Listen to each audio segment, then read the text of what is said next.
በስመ አብ ወወልድ ወመንፈስ ቅዱስ አሐዱ አምላክ። የልዑል እግዚአብሔር ቤተሰቦች ወገኖቼ በእግዚአብሔር ፍጹም ሰላም እንደምን አላችሁ? ሰላም እግዚአብሔር ከሁላችን ጋር ይሁን። እንኳን ለገብርኄር ብለን ለምናስብበት ዕለተ እሑድ ወይም ለስድስተኛው እሑድ ለሳምንቱ ደግሞ ለአምስተኛው ሳምንት እግዚአብሔር አደረሰን አደረሳችሁ።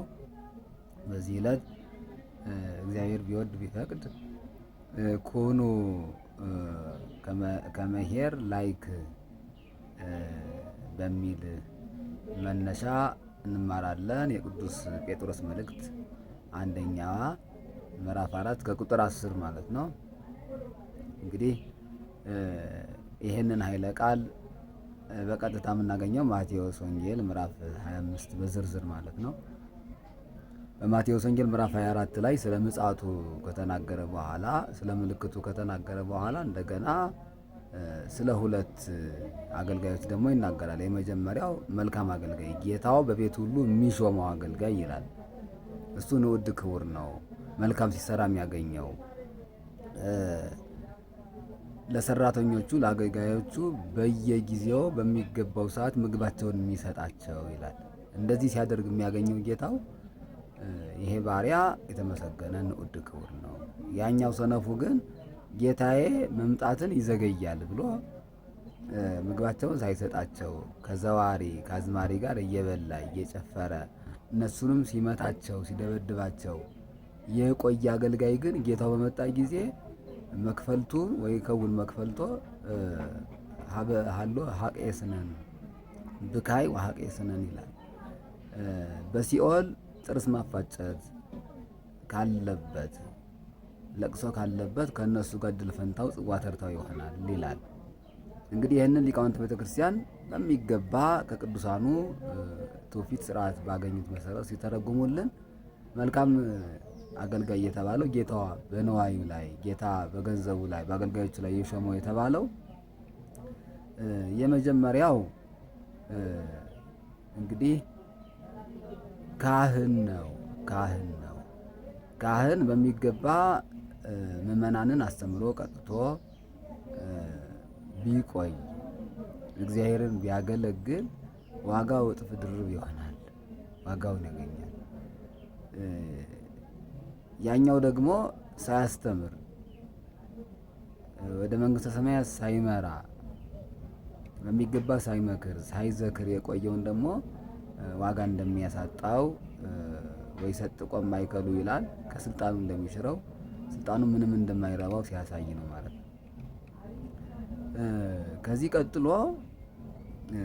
ቀጥሎ ስለምን ይናገራል? ማቴዎስ ወንጌል ምዕራፍ 25 ስለ አምስቱ ደናግል ጠባባትና ስለ አምስቱ ደናግል አብዳት ስለ ሰነፎችና ስለ ጠቢባን ደናግል ደግሞ ይናገራል። ጠቢባን የተባሉት ምግባር ከሃይማኖት አስማምተው የያዙት ናቸው። ሙሽራው ሲመጣ መብራታቸውንም ዘይታቸውንም ይዘው ተገኝተዋል። ሰነፎቹ ደግሞ መብራት ነበራቸው፣ ዘይት ግን አልነበራቸውም። በዘይታቸው ማለቅ ምክንያት ዘይት ሊገዙ ወጥተው ሙሽራው መጥቶ ቤቱ እንደተዘጋ እዛ በኋላ አላውቃችሁም እንዳላቸው እንግዲህ ማቴዎስ ወንጌል ላይ እናነባለን ሁላችንም። ይሄ ደግሞ የሚያሳየው ተዘጋጅቶ መጠበቅን ነው። በምግባር በሃይማኖት ምግባር ከሃይማኖት ቅዱስ ያዕቆብ እንደተናገረው አንዱ ቢጎድል ዋጋ ስለሌለው ተዘጋጅቶ መጠበቅን የሚያሳይ ነው። ተዘጋጅተው የጠበቁት ግን ከሙሽራው ጋር ገቡ ማለት መንግስተ ሰማያትን ርስትን ወረሱ። እነዛ ግን በማይገባ ሰዓት እስመ ድኅረ ሞቱ ለሰብእ አልቦቱ ንስሐ እንዲባል ከሞት በኋላ ወይም ደግሞ ጊዜ ካለፈ በኋላ ንስሐ እንገባለን ምግባር ከሃይማኖት እናስማማለን ማለት እንደማይቻል ሲያሳይ ነው። ጊዜው ካለፈ በኋላ ሊገዙ ወጥተው እንደተጉላሉ በኋላም ጌታም አላውቃችሁም ያላቸው ማለት ነው። እና አላውቃችሁም ማለት ደግሞ ምግባር በሃይማኖት አላገኘዋችሁም ዋጋችሁን አጣችኋል እንደማለት ነው። ከዚህ ቀጥሎ ደግሞ የምናየው በዚሁ ወንጌል ክፍል ላይ እንግዲህ ስለመዘጋጀት ተዘጋጅቶ ጌታን ስለመጠበቅ ሁለት ክፍል አይተናል። ሶስተኛው ደግሞ ባለ 5 መክሊት ባለ 2 እና ባለ 1 መክሊት አድርጎ ሰጣቸው ብለን በደገኛው የምናነሳው ታሪክ ነው። ባለ 5ቱ 5 አትርፎ መጣ፣ ባለ 2ቱ 2 አትርፎ መጣ። ባለ 1ዱ ግን ያቺውን የተቀበላትን ቆፍሮ ቀብሮ ቆይቶ ያቻት መክሊት ብሎ ይዞ መጣ። ጌታው ለባለ 5ቱና ለባለ 2ቱ ኦ ገብር ኄር ወመን ዲበ ህዳጥ በመነኮንከ ወዲበ ብዙ ሰይመከ በጥቂቱ ታምናል በብዙ ሾመሃለሁ በውስተ ፍስሐሁ ለእግዚእከ ወደ ጌታህ ደስታ ግባ እያለ ርስቱን መንግስቱን እንዳወረሳቸው ለክብር እንዳበቃቸው የክብር ክብር እንዳደላቸው ይናገርና ባለ አንዱን መክሊት ግን ምን ይለዋል? ኦ ገብረ ሐካይ አንተ ክፉ አገልጋይ ወርቄን ወይም ደግሞ የሰጠውህን መክሊት አንተ እንኳን ማትረፍ ባትችል ለሌሎች ለሚያተርፉት በሰጠዋቸው ነበር። ለምን አልመለስክልኝ? ደግሞ ይከራከረዋል። ምን ብሎ ይከራከረዋል? አንተ ካልዘራህበት መታጭድ ካልበተንክበት ምሰበስብ መሆንን ስላወቅኩ ፈርቼ ቀበርኳት ይላል። ይሄ ማለት አላውያን ተነስተው ሃይማኖትን እናስክድ ቢሉኝ ሃይማኖቴን ከሚያስክዱ ብዬ ደብቄ ያስቆየው እንደማለት ነው። ሃይማኖትን ደብቆ እንደመቆየት ሳይመሰክሩ ማለት ባለ 5 እና ባለ 2 የተባሉት ፍጹም ትምህርት ዘምረው ምግባር ከሃይማኖት እነሱን አስመስለው ያወጡ ያስተማሩ ተምሮ ያስተማሩትን ነው ይላል። እንግዲህ ቅዱስ ወንጌል በትክክል የሚተረጉምልን የሊቃውንቱ ትርጓሜ ያለበት ማለት ነው። በሁለተኛ ደረጃ አንዷን ቀብሮ የቆየው ሰው ግን ተምሮ ያላስተማረ የተማረውን ያላሳወቀ እንግዲህ ተምሮ የተማረውን ማሳወቅ ካልተቻለ ትርፍ የለው። አንድ ቅዱስ እንደዚህ በተጋድሎ ብቻ ኑሮ የተማረውን ትምህርት ሳያስተምር ቀርቶ በኋላ መልአክ የወቀሰው ቅዱስ አለ። ቃላቱ ግዘፍ አውጥተው አካል ገዝተው ከሰውነቱ ሲወጡ ታይተዋል። ስለዚህ የተማረ ሰው ሊያስተምር መሆን አለበት። በተለይ ደግሞ መንፈሳዊ ትምህርት የምንማረው እናስተምር ልንመክር እንጂ ሌላ ነገር አይደለም ማለት ነው። በሁለተኛ ደረጃ ባለ 5 የተባለ ሊቀ ጳጳስ ነው። ጸጋው የተሰጠው ጸጋ መክሊት 5 ነው። ማጥመቅ፣ ማቅረብ፣ መባረክ፣ ክህነት መስጠት እነዚህን የመሳሰሉትን ማለት ነው እና መናዘዝ 5 ስልጣናት ተሰጥተዋል። ለካህን ደግሞ 2 ቄስ ማለት ነው። ቄስ ባለ 2 መክሊት ተብሏል። ማቅረብና ማጥመቅ ወይም መናዘዝ ማለት ነው። ስለዚህ እነዚህ አትርፈው እንዲገኙ ይጠበቃል። ቄስና ጳጳስ አትርፋል ለማለት አይደለም ወንጌሉ የተጻፈው። በተሰጠው ልክ ሰው ማትረፉ ነው ዋናው ቁም ነገሩ። ባለ 1 የተባለው ደግሞ ዲያቆን ነው። ዲያቆን ተልእኮ ብቻ ነው የተሰጠው ጸጋና እሱን ለማንሳት ነው። ስለዚህ ባለ 5 አተረፈ፣ ባለ 2 አተረፈ ሲባል በወንጌል ቃል ካህኑና ጳጳሱ የሚገባቸውን ሰርተዋል፣ ዲያቆኑ አልሰራም የሚል ትርጉም አይደለም የሚሰጠው። ሁሉም ቢሆን በተሰጠው ልክ ማትረፍ እንዳለበት ለማሳየት ያህል ነው። ጉዳዩ የመክሊት ጉዳይ አይደለም። ምክንያት ባለ 5ቱም ባለ 2ቱም እኩል ነው ቃለ ምዕዳን ወይም ደግሞ በጌታቸው አንደበት የመመስገን ወደ ጌታ ደስታ ግባ የመባል ጸጋ ያገኙት በረከት ያገኙት።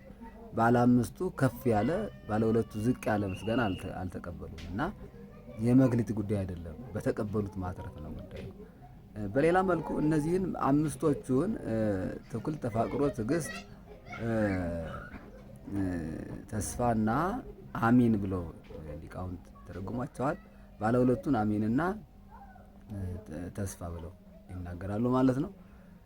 እንግዲህ እነዚህንም ቢሆን ይዞ የተገኘ ከማመን ጋር ሌሎች ትሩፋቶችን ይዞ የተገኘ ሰው አትርፏል ማለት ነው። አምኛለሁ በክርስቶስ በአብ በወልድ በመንፈስ ቅዱስ ተጠምቄያለሁ ብቻ ብሎ ምግባርን አለመያዝ ግን ዋጋ እንደማያሰጥ የሚያሳይ ነው። ስለዚህ ማንኛውም የተሰጠ ጸጋ ሁሉ ከልጅነት ከክርስቶስ ልጅነት ጀምሮ ዋጋ የሚያሰጠን የሆነው ስናተርፍበት ነው፣ ስንሰራበት ነው ማለት ነው። እሱ ነው ዋናው ማሳያው። በሶስተኛ ደረጃ በቅድስና እንግዲህ በማዕረገ ቅድስና በሚለኩ በተባሕትዎ በከዊነ እሳት ተአምኖ ኃጣው በሚባሉትም ይተረጉሟቸዋል ሊቃውንተ ቤተክርስቲያን። እነሱንም ቢሆን ሁሉንም የተሰጠውን ሰው በዛው በልኩ በተሰጠው ጸጋ ልክ አትርፎበት ከተገኘ እግዚአብሔር ለክብር ክብር ያበቃዋል ማለት ነው። በስተመጨረሻ ባለ 5 የተባሉት በጣም ባለጠጋ የሆኑ ይላቸዋል። ባለ 2 ትንሽ መካከለኛ ባለጸጋ፣ ባለ 1 ደግሞ ድሃም ቢሆን ካለው ነገር ማካፈል እንዳለበት የሚያሳይ ነው ማለት ነው። አሁን ድሃ ስለሆነ ምጽዋት አይጠበቅበትም አይባልም። የምጽዋት መንገዱ ብዙ ነው። ምጽዋት የግድ ገንዘብ ብቻ አይደለም። ማስተማር ምጽዋት ነው። ሰውን ማስታረቅ ምጽዋት ነው። ካለው ነገር ከሁለት ተካፍሎ ያለችው ለሰው ማዘን ባይኖርህም ወለማ ያህሎከ ሀል ይላል። ባይኖርም ደግሞ ለሰው ማሰብ በራሱ እንደ ምጽዋት ገብቶ ይቆጠራል። እና ድሃም ቢሆን ምጽዋት አለበት። በነገራችን ምጽዋት አለበት። በባለጠግነት ካየ ነው ማለት የግድ ባለጠጋ ብቻ አይደለም፣ ለቤተ ክርስቲያንም ለሚገባውም ለድሃም መስጠት ያለበት ማለት ነው። ሁሉም ሰው መስጠት አለበት። ቅዱስ ዮሐንስ አፈወርቅ ምንድነው የሚለው? ሰው ባለህ ነገር ጀምር ነው የሚለው። የለኝም አልስጥ፣ ላብዛ፣ ያልቅብኛል፣ ላስቀምጥ አትበል። ባለህ ነገር ጀምር። ወይም ደግሞ ይሄን ሰጥቼ ምን ይጠቅማል ምን ይረባዋል አትበል። ዛሬ ጀምረው ነው የሚለው። ምጽዋት ባለን ነገር ነው የሚጀምረው። አሁን ሰዎች ድሆች ስለሆኑ መስጠት ያለባቸው አይመስላቸው፣ መቀበሎች ያለባቸው ይመስላቸዋል። እኛም ካህናት ብዙ ጊዜ ማገልገል ብቻ ስራችን ይመስለናል። እኛም ቢሆን ምጽዋት ይጠበቅብናል። ከምናገኘው ነገር መልሰን ደግሞ ድሆችን መርዳት ይገባል። እና እሱን ነው የሚያሳየን። በየትም ይሁን በየት ይሁን ግን በስጋም በነፍስም የተሰጡን ጸጋዎቻችን ብዙ ናቸው። ከአካላችን ጀምሮ እያንዳንዱ ስሜት ሕዋሳታችን በሙሉ መንፈሳዊ ስራን በመስራት ሊያተርፍ ጸጋ ሊቀበል የተፈጠረ ነው። ሌላ ምንም አይደለም። ወመንተዝ ፈጠሮ ለሰብ ከመ ይትቀነዩ ሎቱ፣ ሰውን የፈጠረው ሊያመሰግነው፣ አመስግኖ ደግሞ ክብሩን ሊወርስ ስሙን ሊቀድስ የተፈጠረ ነው። የሰው ልጅ ክቡር ነው እና በዚህ ክብሩ ደግሞ አትርፎ ዋጋ እንዲቀበል ስለሆነ የተሰጠን ማንነት በሙሉ በስጋም በነፍስም እንድናተርፍበት።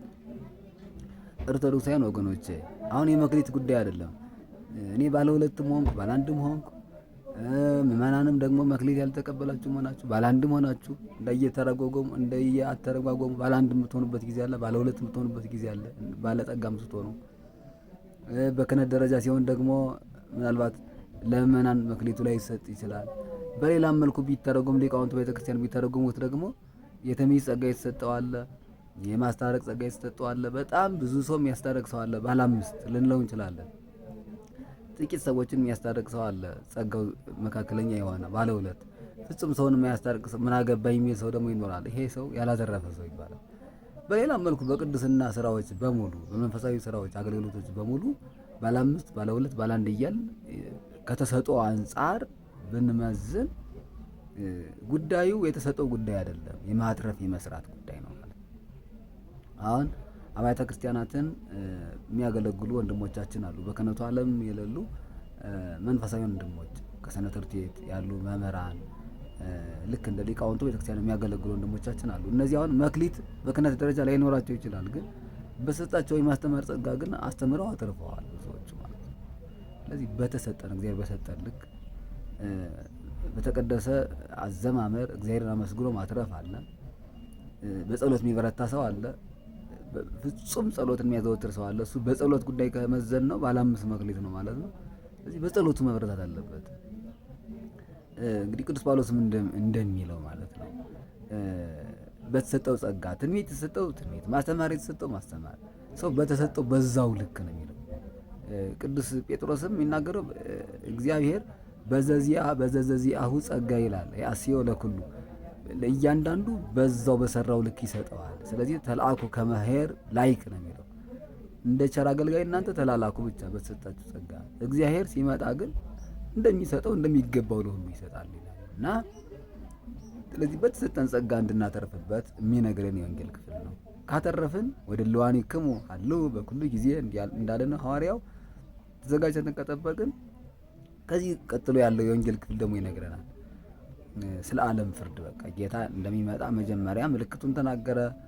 ከዛ ስለ ተዘጋጅቶ ጌታቸውን በአግባቡ እያገለግሉ ስለሚጠብቁና ሰንፈው ሳይዘጋጁ የማይገባ ስራ ኃጢአትን እየሰሩ በሚቆዩ ሰዎች ያለው ልዩነት ተናገረ። ጌታው በመጣ ጊዜ ለዚያኛው እንዴት እንደሚያከብረው ይህኛው እንዴት እንደሚያዋርደው።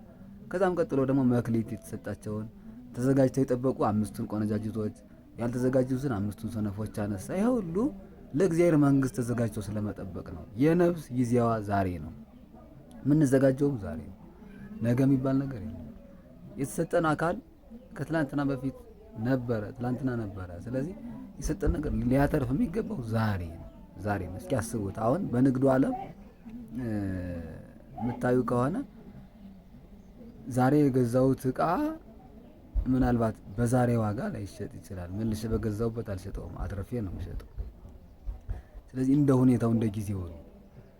ነገር ግን የገዛሁትን እቃ ደግሞ ከጊዜ ብዛት በዛኛው በነበረበት ዋጋ ልሽጠው አልችልም እና እንደ ሁኔታው እንደ ጊዜው እያተረፈ ሰው ይሸጣል። ዝም ብሎ ይቀመጥ ግን አንልም። እቃ ተሽጦ እንደገና እቃ ሲያመጣ ነው ትርፍ አለ የሚባለው። የንግዱ ዓለም እንደዛ ነው። እቃ ይሸጣል ቶሎ ቶሎ፣ ትንሽም ቢሆን ትርፉ፣ እንደገና ደግሞ ሌላ እቃ ይመጣል። እሱ ነው ሂደቱ፣ ቶሎ ቶሎ ማለት ነው። እቃ ይዞ አስቀምጦ ነጋዴዎች እንግዲህ ትረዱኛላችሁ፣ እቃ ዝም ብሎ አስቀምጦ ከብዙ ጊዜ በኋላ ብዙ ትርፍ ከማግኘት ትንሽ ትንሽ እያተረፉ እቃ መለዋወጥ፣ እቃ ማምጣት፣ እሱ ነው ብዙ ጊዜ ለውጥ እንዳለው የሚነገረው። እና እኛም ደግሞ ባለን ነገር ዛሬ ንስሐ በመግባት ነገ በመበርታት በማስቀደስ የጾማችን ሁኔታም ከትንሽ ወደ ትልቅ ዛሬ 6 ሰዓት ከነበረ 7 ሰዓት 8 ሰዓት 9 ሰዓት እዚያም በላይ እያደረግን የጾም ሰዓታችን ማሳደግ፣ በሃይማኖት መበልጸግ፣ ማደግ፣ መለወጥ ያስፈልገናል። ከጊዜ ጊዜ ማለት የመዳን ቀናችን ዛሬ ስለሆነ ክርስቶስ የሚመጣበትን ቀን ስለማናውቀው መጠሪያችን መቼ እንደሆነ ስለማናውቀው አሁን ሁሉ ጊዜ ትምህርት ሲሰጥ ተዘጋጅታችሁ ጠብቁ ነው። በቃ መጠቅለያ ውስጥ ነው ወንጌል የተሰበከው፣ መጽሐፍ ቅዱስ የታደለን፣ ሃይማኖት የተሰጠን እንድንድን ነው። ምንድነው ደግሞ ዛሬ ነው። ዛሬ ነው የመዳን መንገዳችን የምንጀምረው። ምንችል የሚያልቅ መንገድ አይደለም፣ ግን ዛሬን እየኖርን ነው ስለ ነገር የምናስበው እና ተዘጋጅቶ መጠበቅ ነው። ሁሉም ነገር ተዘጋጅቶ መጠበቅ፣ በተሰጠው አትርፎ መገኘት። ይሄ ለክብር ያበቃል። ሌላ ማንም አይደለም የሚጠቅመው፣ ራሳችንን ነው የሚጠቅመው።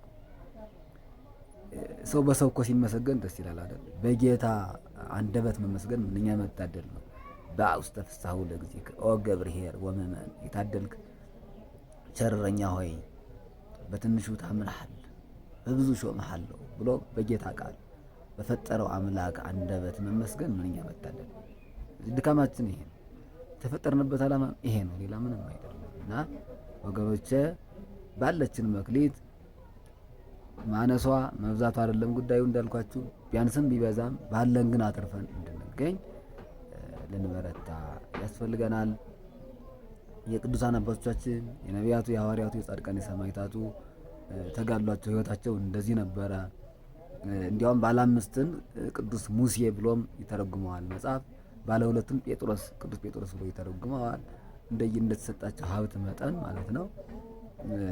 ዞሮ ዞሮ በምንም ይሁን በምን ዋጋ እንድናገኝ ግን ያለንን እጃችን ላይ ያለውን ነገር ተጠቅመንበት መንፈሳዊ ስራ ሰርተንበት እኛንም አድነን እንችል ማትረፍ የሚገባን ደግሞ በተለይ በክህነቱ ዓለም ያለን ሰዎች በእኛ ብቻ አይደለም የምንጠይቅ፣ በሰው ነፍስም ጭምር እንጠይቃለንና ልናተርፍበት ይገባል የሰጠን ጸጋ። በዚህ መካከል መድከም ይኖራል። በዚህ መካከል እልህ አስጨራሽ የሆነ ነገር ይኖራል። እሱን መቋቋም፣ በትዕግስት መቆም የዘመኑ ሰማዕትነት ነው ማለት ነው። የዘመኑ በእርግጥ በእሳት በስለት በመሞት ነፍሳቸውን በመስጠት ሰማዕትነት እየተቀበሉ ያሉ ወገኖቻችን አሁንም ድረስ አሉ። ኦርቶዶክሳውያን በመሆናቸው ብቻ ዋጋ እየከፈሉ ያሉ ሰማዕታት ወገኖቻችን አሉ። እንግዲህ በነገራችን የኛ የቀሪዎቹ መስተካከል ቢኖር እንዲህ አይነት መከራም ቢሆን ከጊዜ ጊዜ እየበዛብን አይመጣም ነበረ። በጠቅላላው እንደ ህብረት ያለንን መክሊት ከመጠቀም ከማትረፍ እግዚአብሔርን ከማገልገል ወርደናል። በጣም ከእግዚአብሔር ፈቃድ ርቀናል እውነት ለመናገር በዚህ ዘመን እና ሁላችንም በህብረት በመበደላችን ምክንያት ጥቂት ወገኖቻችን መከራ እየተቀበሉ ነው። በእርግጥ ለነሱ ሰማዕትነት ነው። ነገር ግን መከራችን፣ ስቃያችን በስጋም በነፍስም መገታት የሚችለው ማትረፍ ስንችል፣ በተፈጠረበት ዓላማ መኖር ስንችል፣ የሚገባንን ስራ ሰርተን ስንኖር ተዘጋጅተን ስንጠብቅ ነውና አምላካችን እግዚአብሔር ተዘጋጅተን እንድንጠብቅ ይርዳን። እኛም በተሰጠን በአንዱ 30፣ 60፣ 100 ፍሬ እንድናፈራ አምላካችን ኃይሉን ጸወኑን እንዲያድለን እንድንበረታ በድጋሚ ፈቃዱ ይሁንልን። የቅዱሳኑ በረከት፣ የድንግል ማርያም አማላጅነት፣ የጌታ ኢየሱስ ክርስቶስ ቸርነት ምሕረት ከሁላችን ጋር ይኖር። ገብርኄር በቤተክርስቲያን አጠራር በክፉ አይደለም የተጠራው በቸሩ ቸር አገልጋይ በሚለው እሁዱ ተጠርቷል። ስለዚህ ሁላችንም ቸር ወደሚለው እንግዲህ አዎንታዊ ወደ ሆነው ነገር እንድንመጣ ይፈልጋል እንጂ ምንድነው ገብረ ሀካይ ተብሎ ሰንበቱ አልተጠራም። ሰንበቱ ራሱ እለቷ ማለት ነው። ስለዚህ ሰው ወደ መልካሙ እንዲመጣ ነውና ወደ መልካሙ እንድንመጣ እግዚአብሔር ፍቀድልን፣ ይቆየን። መልካም ሱባኤ ብርሃነ ትንሣኤው በሰላም ያደርሰን። ሰላም እግዚአብሔር ከሁላችን ጋር ይሁን። ሰላም